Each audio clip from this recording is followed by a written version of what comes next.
Saya sudah puasa, semuanya enak. Jadi kalau ingin nubuah, misalnya kita miskin itu ada fadilahnya orang miskin, keutamaan orang miskin. Itu malaikat ngauditnya bingung karena mau diaudit apanya nggak punya apa-apa kan. Jadi artinya barokahnya miskin, kita hisabnya juga ringan, mau diaudit apanya nggak punya bapak. Iya kan? Nah, yang orang kaya, barokahnya kaya bisa amal, bisa ikut bantu masjid, bantu madrasah, bantu kebaikan. Nah, itu berpikir nubuah.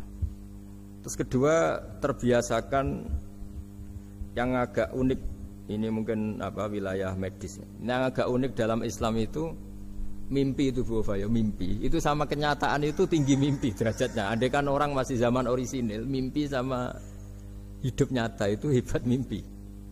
Karena begini, misalnya saya melihat ibu-ibu sama bapak-bapak melihat langsung seperti ini. Saya mesti berpikir nafsu. Kalau yang saya punya kepentingan, ini tak anggap orang prospek. Kalau yang nggak punya kepentingan, tidak prospek. Pertanyaannya adalah, orang yang saya anggap prospek bisa membantu saya, ternyata jenisnya kikir. Yang tak anggap tidak prospek, ternyata jenisnya dermawan. Kita kan sebenarnya nggak tahu.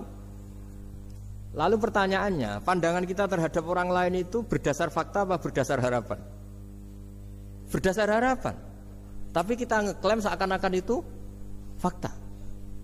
Nah, beda dengan mimpi. Asal tidurnya benar loh ya, tidak muakan banyak terus ngorok tidur itu.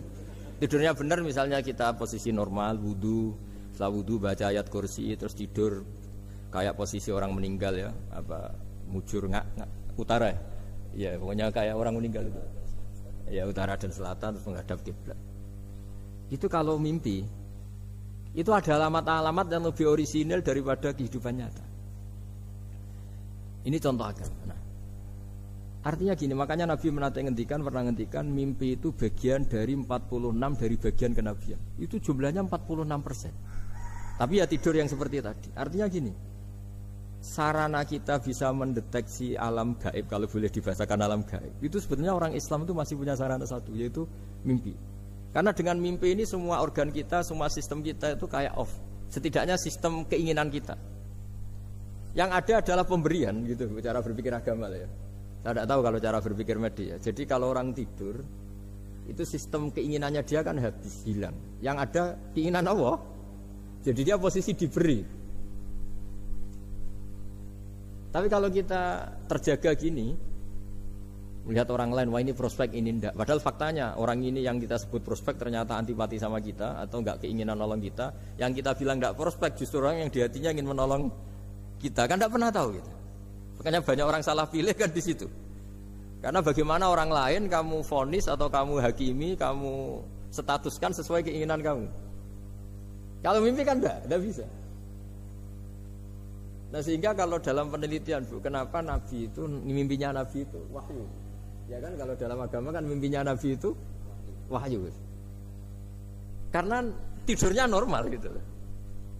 Normal artinya kelas A tadi lah. Makanya banyak orang awam pun yang wah sing tak sekseni persis mimpiku, yang saya saksikan persis mimpi saya. Orang awam saja ngalami, apalagi yang Nabi.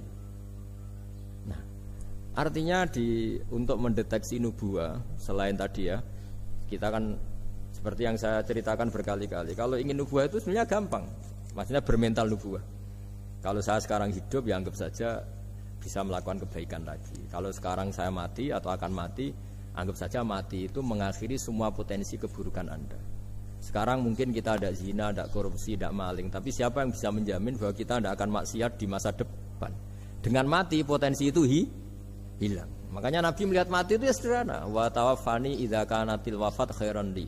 Ya Allah, hidupkan kami ketika hidup kami menambah kebaikan. Matikan kami jika mati itu mengakhiri kejahatan.